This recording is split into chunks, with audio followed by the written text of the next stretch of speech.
সেই কারণে আমি বলছি, যারা বলছেন আবেগ দিয়ে, সেই আবেগ দিয়ে কিন্তু দেশ এগোতে পারবে না। আবেগের জায়গায় যুক্তি আনেন।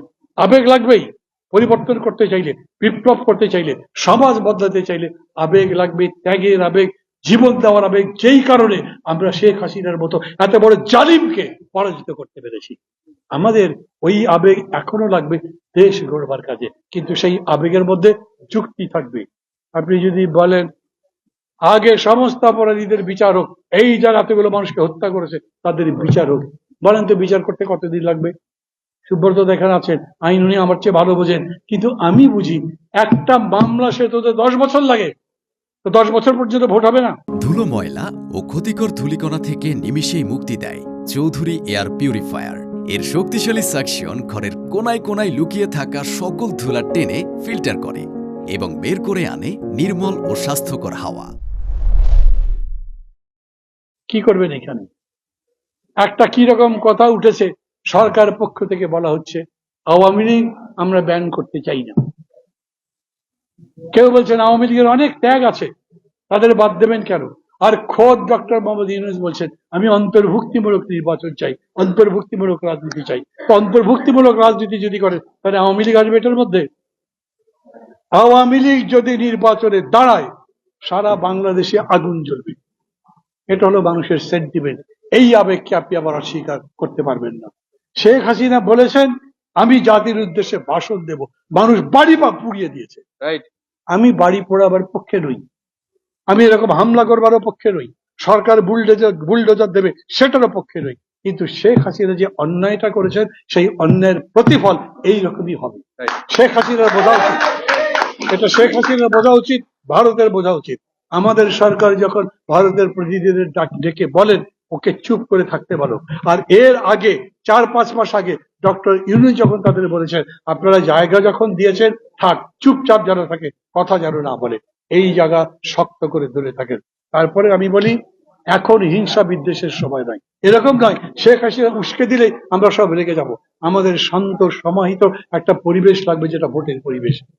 অন্য কেউ উস্কে দিলে যদি আমার দেশের শান্তি বিঘ্নিত হয়, আমার দেশের আইন শৃঙ্খলা পরিস্থিতির অবনতি হয়, আমার দেশের সাধারণ পরিবেশ নষ্ট হয়, তাহলে ভোটের জন্যও সেটা সমস্যা হতে পারে। খেয়াল করবেন, আপনার পছন্দ হোক কিংবা না হোক, একটা শান্তিপূর্ণ যথাযথ সবার কাছে গ্রহণযোগ্য ভোট করতে পারলে আমরা বিজয়ের দ্বিতীয় স্তর অতিক্রম করলাম।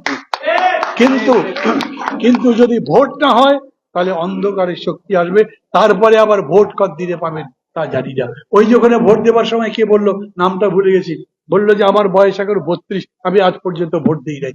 কিন্তু এখন যদি আবার গোলমাল হয় আরো আগামী 10-12 বছর ভোট দিতে পারবেন না। অতএব আমাকে ভোট সিকিউর করতে হবে। আমাকে দেশের মধ্যে যারা গাদ্দার, যারা বেঈমান, যারা দেশের স্বাধীনতা বিক্রি করেছে, লাখো কোটি টাকা বিদেশে পাচার করেছে, তাদের কাউকে ছাড়বো না। ওই জায়গায় আপোষটাই আমি খুব ঠান্ডা মাথায় মনে করি, কারা চোর, কারা ডাকাত, কারা আমার দেশের সর্বনাশ করেছে, ওদের সাথে আমি আপোষ করব না। কিন্তু আমি ঠান্ডা মাথায় ভাবি, খালি আবেগের চোটে লাফাতে লাফাতে বলি না, কারণ আমি জানি আবেগ যখন নিয়ে যাবে তখন হয়তো তার সাথে আবার গলাগলি করে ফেলবো। আমি বুঝে শুনে সেই কাজ করতে চাই। অতএব আমি আবার বলি, বলেন ন্যূনতম কি সংস্কার হলে আমরা ভোট করতে পারি? আমি একটা কথা বললাম, police, civil bureaucracy, election commission ঠিক করেন, তারপরে ভোট করেন। ডক্টর ইউনূস বলছেন যদি ভালো সংস্কার করতে চান সামনের বছরের মাঝামাঝি সময়ে গিয়ে ভোট করতে পারি, আর যদি দ্রুত চান তাহলে এই বছরের মধ্যে ভোট দিতে চাই। আমি দ্রুত চাওয়ার লোক নই, আমি কোয়ালিটি ভোট চাই, ভালো ভোট চাই। কিন্তু যদি এরকম হয় যে যেরকম করে তারা এগুচ্ছেন, 6 মাস গেছে, কোন সংস্কার হয়েছে?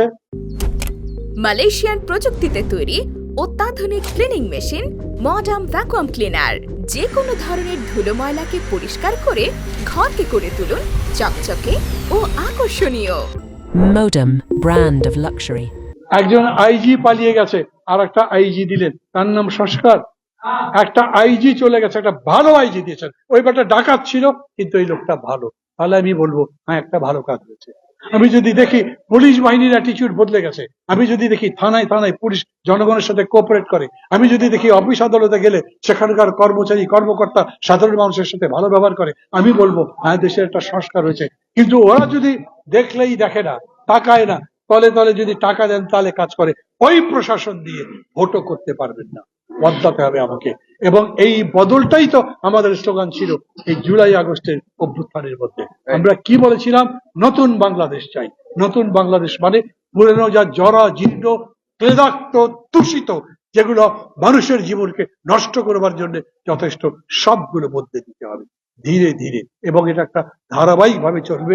এই যাত্রায় আমি আপনাদেরকে, আমি আবার বলি, আমি খুব খুশি হয়েছি আপনারা ওইটা বুঝে এই ধারাবাহিক ভাবে চলতে থাকেন।